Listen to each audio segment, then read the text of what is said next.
Assalamualaikum warahmatullahi wabarakatuh. Saya Rizky Aprianti dari PGSD 23A. Video ini dibuat untuk memenuhi tugas dari Bapak Dr. Haji Ujang Syarif Hidayat MPD selaku dosen pengampu mata kuliah Perencanaan Pembelajaran dan Mikroteaching Universitas Suta Putra Sukabumi.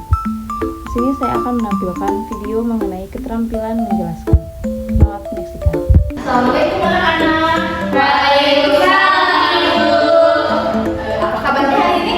Alhamdulillah luar biasa. Allahu Akbar. Oke, sepertinya kelihatannya hadir semua ya? Hadir Bu.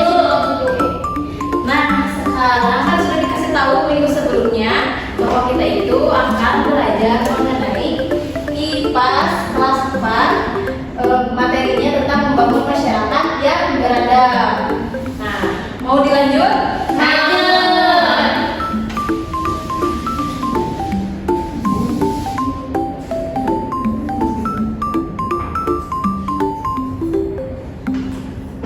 Ini lucu.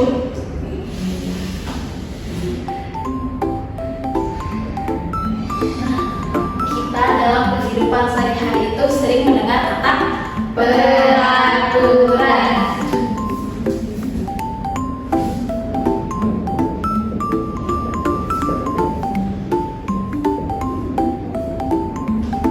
Oke, siapa di sini yang berani atau yang tahu apa itu peraturan? Aku. Oke, boleh lagi. Peraturan adalah tata tertib. Tata tertib, betul. Ada lagi?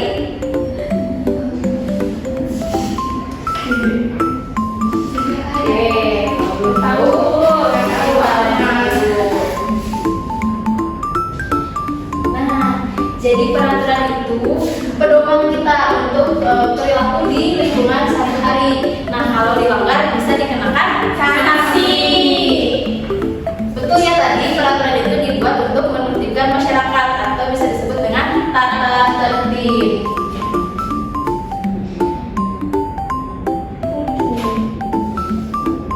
Nah, tujuan dari peraturan ini agar kita tiap kelompok masyarakat itu bisa tujuan yang sama dan memiliki peraturan yang berbeda-beda biasanya di setiap lingkungannya.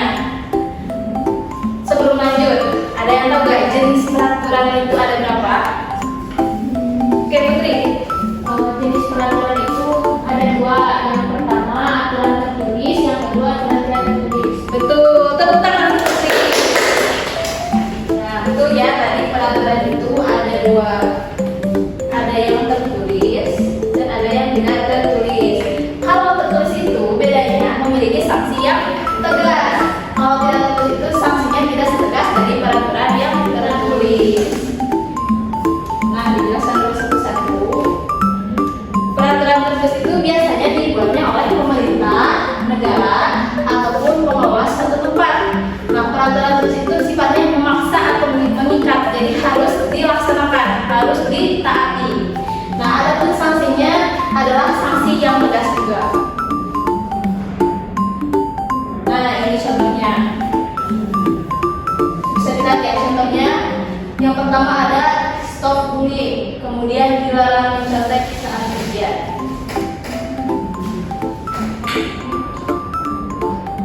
Nah, untuk peraturan tidak tertulis, peraturan ini dibuatnya oleh manusia atau warga setempat, disesuaikan dengan keadaan masyarakatnya, juga tidak bersifat tertulis dan sanksinya tidak setegas yang peraturan tertulis tadi.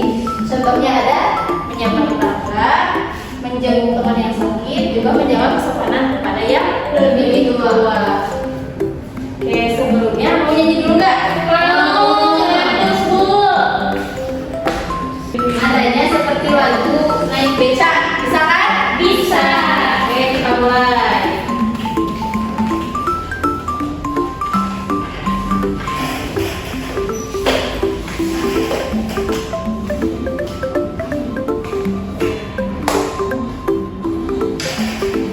Ayo kita sekolah belajar bersama, patuh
Ya. Tapi apa? Kamu kan mau sekolah. Ayo, kelompoknya dorong-dorong ya. Itu, lihat itu.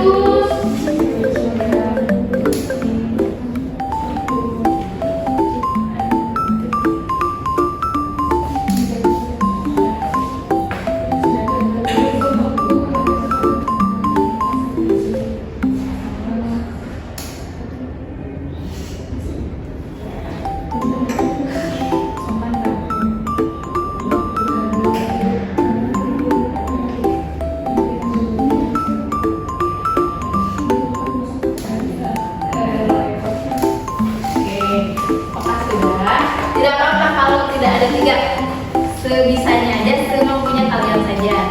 Apa ada yang sudah? Kelompok mana yang sudah? Satu dulu. Oke, kelompok mana dulu? Ini Bu. Oke, mulai Bu. Satu dulu. Kelompok satu, 3 contoh aturan tertulis. Yang pertama, menggunakan seragam yang rapi, datang tepat waktu, dan menjaga kebersihan lingkungan sekolah. Itu kalau contoh tertulisnya, Bu. Contoh yang tidak tertulisnya, 1, makan harus menggunakan tangan kanan. Terus makan juga harus duduk. Terus yang ketiga, bilang permisi jika lewat. Betul. Tepuk tangan untuk kelompok satu.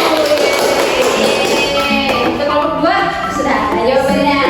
Coba apa?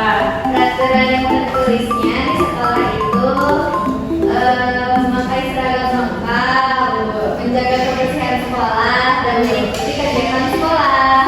Tuh, terus selanjutnya peraturan tertulisnya. Peraturan yang tidak tertulis itu yang pertama menghormati guru, menjaga ketertiban, dan bersikap ramah dan sopan. Betul, tepuk tangan untuk kelompok dua.